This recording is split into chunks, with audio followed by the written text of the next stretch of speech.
What's going on, Flix Talkers? This is David for Flix Talk Podcast. I am so excited today that I finally get to check out Alita Battle Angel. It's a long time coming. This movie looks so interesting to me.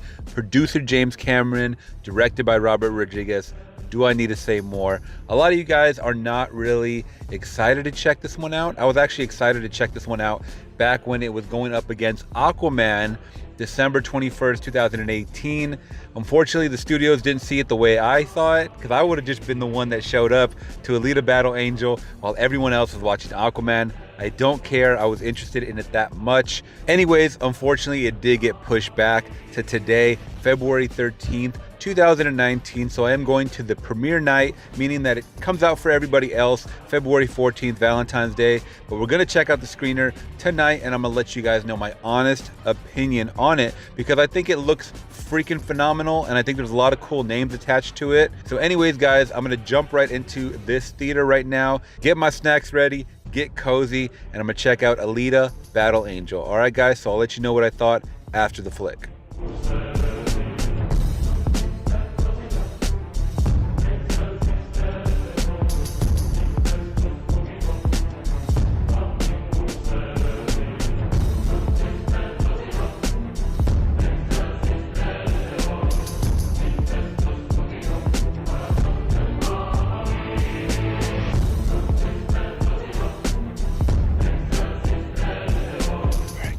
Feeling like a nerd right now. I'm the only one in here. Half an hour early, it looks like. I don't go to the movies often, so had to splurge on some red vines. And an icy.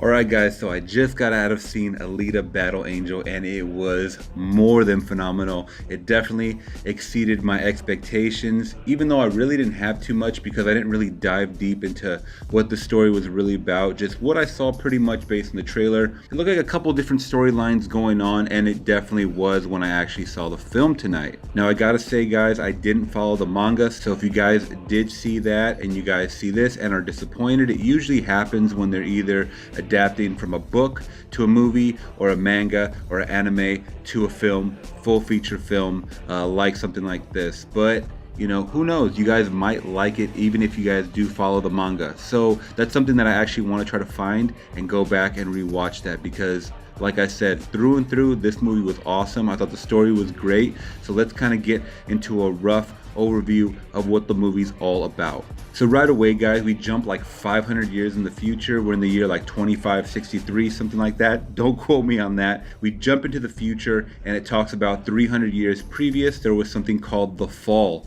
where, you know, there was a huge great war, and pretty much civilization had to repeat itself. So you always got this constant theme in futuristic movies where they say a great war is coming, or a great war happened, and we're kind of rebuilding from there. We get, you know, the wasteland, which is current Earth, where everybody's kind of, you know, just kind of broken. The ones that did survive the fall, they're really damaged. People are missing limbs, but they're, you know, being replaced by robotic limbs. Seeing someone with a robotic arm is not anything, you know, odd or out of, you know, character, because everybody's got some kind of, you know, limb missing or a leg missing, but it's being replaced by a robotic item. Now you got something that you probably have seen in Elysium. You have the upside, or the heaven, or the sky city as some people call it, where of course the higher ups live. They kind of tie this pretty well into the story. It's one of the remaining floating cities, I guess. So, but they kind of make it a little more apparent and evident that you have to be at the top of the food chain to be, you know, even welcome into a city like that. So they do focus a little bit in there on that. So that's probably lifted from the manga as well, which I, of course, like I said, I want to dive deep into. But right away, we're thrown into our first character of Christoph Waltz is Dr. Dyson Ido. You know, he's rummaging throughout the wasteland. So pretty much anything from the Sky City, I believe it's called Zolom or something like that, Volum, Zolom.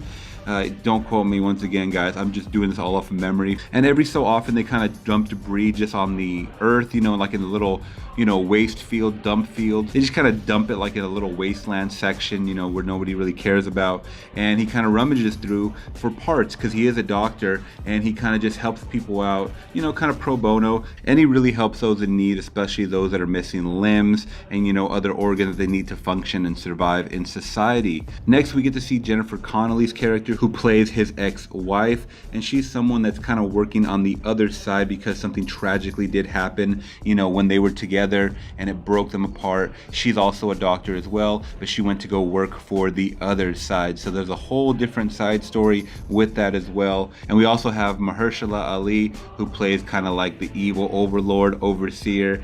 His name is Vector in the movie, and I thought he was a really cool character. I kind of wish I would have saw a little more from him, especially seeing Green Book about a month ago. I thought that was an exceptional film. And of course, Alita herself, played by Rosa Salazar, and I thought she played an amazing Lita. And a lot of people, when they see the trailer, they, you know, oh, the eyes are really big and it looks goofy and stuff like that. After a while, you just really don't even notice it, and it becomes just part of the film. And I thought it was great the way everything looked, the motion capture of everything, because really, guys, like 80% of this is CGI and motion capture, and after a while you just kind of forget that you're watching it, you know, until they actually show like a, you know, real extreme action scene, you know, with a lot going on. You might catch it here and there, but when they showed a human, you know, next to someone that was wearing a, you know, a motion capture or that had a full body CGI, I couldn't really notice it even up close. You know, I was in a Dolby Digital Theater at AMC. They have like real crisp 4K projection, so you can see everything, and it looks so detailed. Everything looked beautiful. It popped. The action just was awesome, like back to back, from Alita just getting into every single match that she can get into, you know, to prove her worth.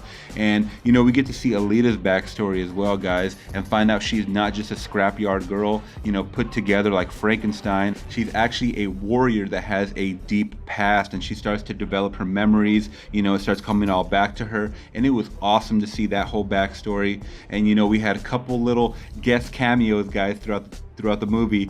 Two that I can think of that I don't even think people know that are in this movie, but I definitely recognized them, and I think it was a great treat. And I really hope we get to see a sequel to this one, guys. Before I get kind of sidetracked, there is like a huge scene with this game called, I believe it's called Murder Ball, or it's called, what is it called?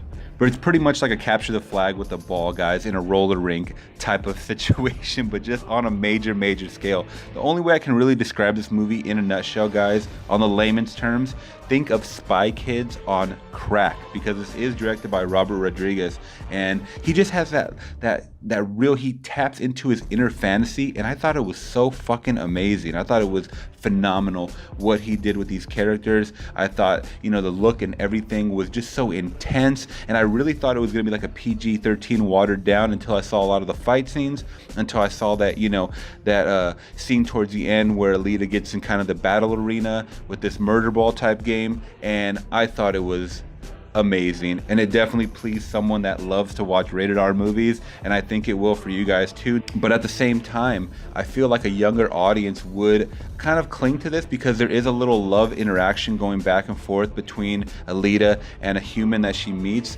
and I thought it was great. I thought they really played it off, and you could tell even in the short time they knew each other, they really did love each other, because there's a couple of scenes, especially towards the end of the movie, where it kind of pulls your, you know, your heartstrings a little bit. And Alita really is a full-fledged AI, and she has tears that come down, you know, she can taste items, so she is, you know, she's a one of a kind, and I thought this movie was amazing. 10 out of 10, guys. 2 thumbs way up. I'm gonna see it again this weekend. I'm gonna see it as much as I can while it's still in theaters, and I'm definitely gonna pick up the 4K, and I think you guys should too. All right, guys, so I'm not gonna make this too long, but I thought Alita Battle Angel was great. Definitely try to check it out like in an IMAX or some kind of Dolby Digital Theater. All right, guys. All right, if you guys did like this video, please give it a thumbs up. Make sure you guys are subscribing and hit that bell notification, and make sure you guys are following me on my social medias at Flix Talk Podcast. All right, guys, till next time, this is David from Flix Talk signing out, saying peace.